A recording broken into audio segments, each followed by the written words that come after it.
CNA practice test for state exam. Question 1. How often should a resident who is unable to move be repositioned? Every hour, every 2 hours, once per shift, only when they complain of pain. To prevent pressure ulcers, immobile residents should be repositioned at least every 2 hours.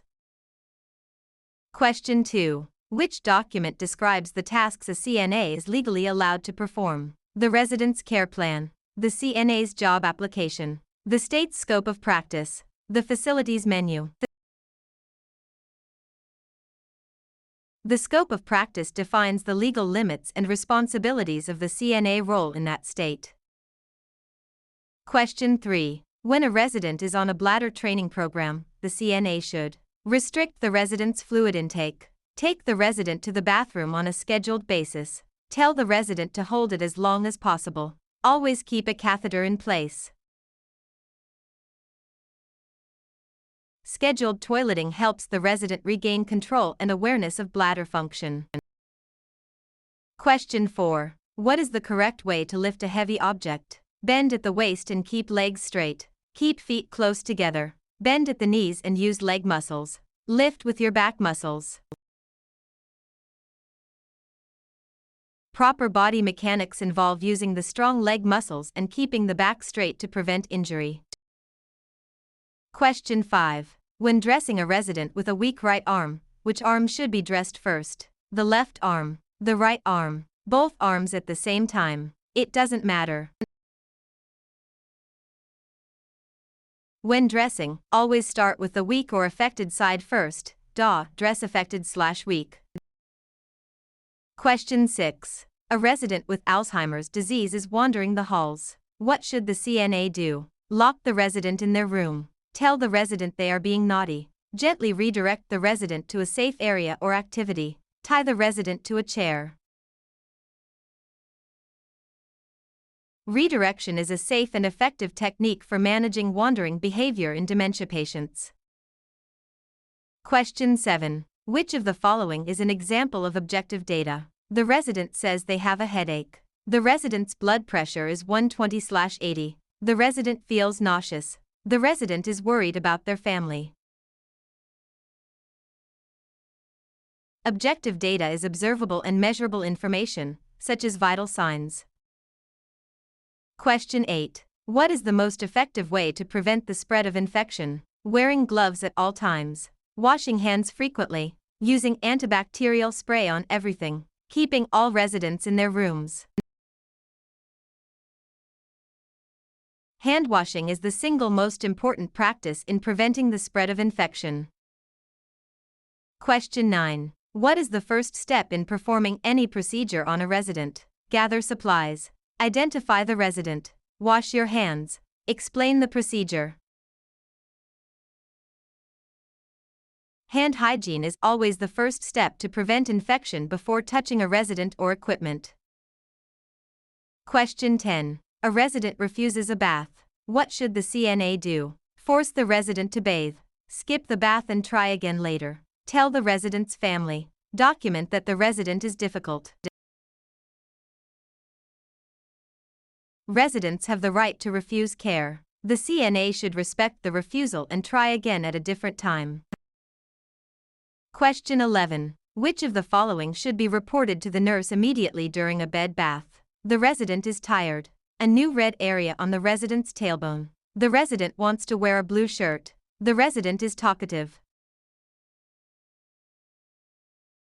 New skin breakdown or redness over a bony prominence is a sign of a potential pressure ulcer and must be reported immediately.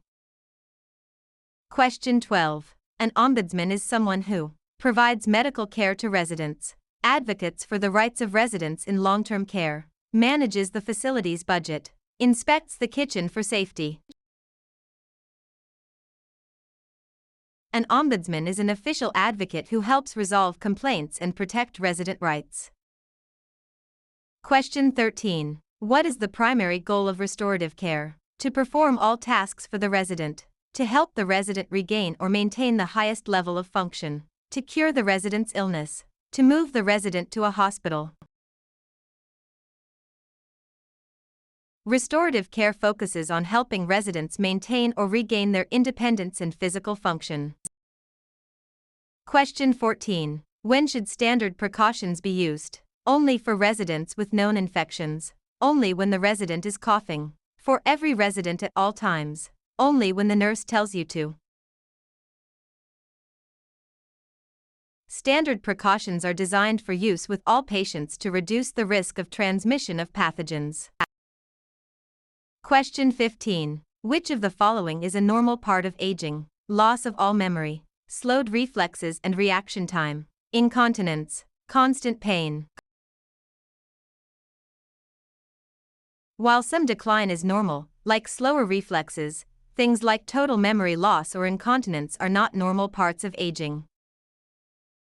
Question 16. What should a CNA do before entering a resident's room? Walk right in. Knock and wait for permission to enter. Call out the resident's name from the hall. Check the resident's chart. Knocking is a matter of respect and privacy for the resident's home. Question 17. Which pulse site is most commonly used for taking a routine pulse? Carotid, radial, brachial, apical. The radial pulse, at the wrist, is the most common site for measuring heart rate in adults. Question 18. If a CNA sees another staff member hitting a resident, what is the first action to take? Call the police immediately. Stop the abuse and ensure the resident is safe. Report it at the end of the shift. Ignore it if it doesn't happen again. Safety is the priority. The CNA must intervene to stop the abuse immediately. Question 19. When communicating with a hearing-impaired resident, the CNA should shout as loudly as possible, speak slowly and face the resident directly. Only use written notes. Avoid talking to them.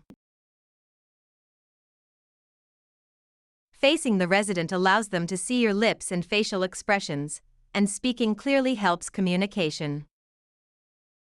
Question 20. A resident is having a seizure. What is the CNA's priority? Place a spoon in the resident's mouth. Hold the resident down to stop the shaking. Protect the resident from injury and clear the area. Run out of the room to find help.